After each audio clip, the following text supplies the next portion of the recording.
નેત્રંગ તાલુકામાં 5 જેટલા બ્રિજ જોખમી હોવાના અહેવાલ બાદ ભારે વાહનો બંધ કરવામાં આવેલ હોવાનું જાહેરનામું બહાર પડાયેલના છડેચોક ભંગ થતો હોવાનું જોવા મળી રહ્યું છે।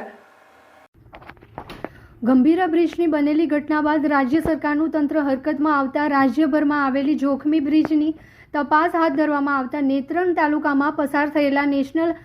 હાઈવે 753B રોડ ઉપર નેત્રંગ તાલુકાના ધાણીખુટ નજીક કરજણ નદી ઉપર ધાણીખુટ બ્રિજ ભારે વાહનો માટે જોખમી જાહેર કરાયો છે। તે ઉપરાંત નેત્રંગ તાલુકાના મોવી ગામ અને કોશબાર ગામ નજીક નેશનલ હાઈવે 56 પરથી મોવી બ્રિજ અને કોશબાર બ્રિજ અને ચાસવડ ગામ અને કંબોડિયા ગામ પાસે નેશનલ હાઈવે 56 પર ચાસવડ બ્રિજ અને કંબોડિયા બ્રિજ જોખમી જાહેર કરાયા છે। સબ ડિવિઝનલ મેજિસ્ટ્રેટ ઝઘડિયાએ તારીખ 15ના રોજ આપેલ અહેવાલ બાદ જિલ્લા મેજિસ્ટ્રેટ કચેરી ભરૂચના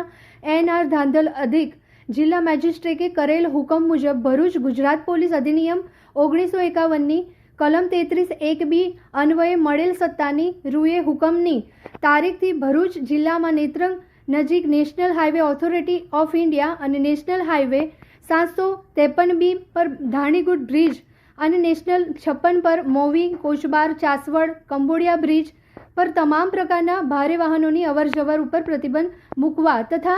ઉપરોક્ત જણાવ્યા પ્રમાણે રૂટ ઉપર વાહન વ્યવહાર ડાયવર્ટ કરવાનો હુકમ તારીખ 15 જુલાઈ 2025ના રોજ રાત્રિના પ્રસિદ્ધ કરવામાં આવ્યા બાદ પણ આજે બપોર સુધી તેનો અમલ થયો નથી, જેને લઈને ભારે વાહનો જાહેર કરેલા જોખમી બ્રિજ પરથી પસાર થયેલા નજરે પડી રહ્યા છે। જાહેરનામાનો હજી સુધી અમલ થઈ રહ્યો નથી, તે બાબતે પ્રાંત અધિકારી ઝઘડિયા, નેત્રંગના ઇન્ચાર્જ મામલતદાર Valia, Netrang police station PI RC વસાવાઓનું ધ્યાન દોરવામાં આવેલ હોવા છતાં પણ તંત્ર ગંભીરા બ્રિજ જેવી ઘટના બને તેની રાહ જોતું હોય તેવું પ્રજામાં ચર્ચાઈ રહ્યું છે।